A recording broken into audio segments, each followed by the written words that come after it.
जी sir, यहाँ पर आपके पास जो दोनों सवाल है वहाँ पर एक ही कॉन्सेप्ट रहेगा कि एलॉन्ग द स्ट्रिंग अगर आप देखिएगा तो ए और बी के सिस्टम पर कोई भी एक्सटर्नल इम्पल्सिव फोर्स नहीं लग रहा है। एलॉन्ग द स्ट्रिंग अगर आप देखिएगा तो ए और बी के सिस्टम पर कोई भी एक्सटर्नल इम्पल्सिव फोर्स नहीं लग रहा है। मतलब कि आप ए और बी के सिस्टम पर एलॉन्ग द स्ट्रिंग आप लीनियर मोमेंटम कन्वर्सन लगा सकते हैं। मतलब कि आप ए और बी के सिस्टम पर आप एलॉन्ग द स्ट्रिंग आप लीनियर मोमेंटम कन्वर्सन लगा सकते हैं। अगर मैं फिर से बोल रहा हूँ, अगर आप ए और बी इन दोनों को अगर आप एक सिस्टम मान लीजिएगा तो ए और बी के सिस्टम पर एलॉन्ग द स्ट्रिंग तो कोई भी एक्सटर्नल इम्पल्सिव फोर्स नहीं लग रहा है।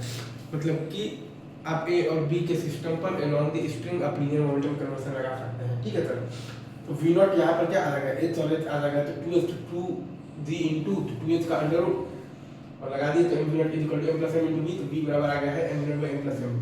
और अगर आप चाहें तो टेंशन का आप चाहें तो वो भी निकाल सकते हैं। क्या कहते हैं, impulse integral of the T D T.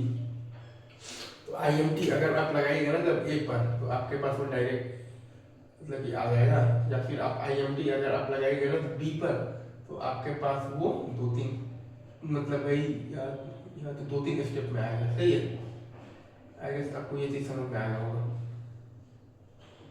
वैसे ही आप यहाँ भी देखिएगा तो यहाँ पर आपके पास चूंकि ये लेंथ है आपके पास तो 10 मीटर और ये है मतलब 5 मीटर, तो वी नॉट बराबर आ जाएगा root of the 2d into 5।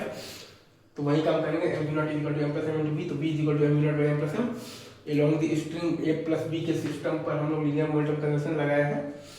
ठीक है, हाँ, integral of the T D T लिखिएगा तो M M into V not by M plus M, या फिर आप ये हमने लगाया है बेसिकली क्या लगाया है आई एम टी ऑन ए। ठीक है सर, इज टू और ये हमने लगाया है I M T on B. I M T मतलब आई थिंक आप समझ रहे हैं यहाँ पर आई एम टी मतलब होता है आपके पास इम्पल्स मोमेंटम जीरो। तो वहाँ से भी आपके पास वही आ जाएगा basically integral of the T D T बराबर है M M into V not by M plus M. Easy.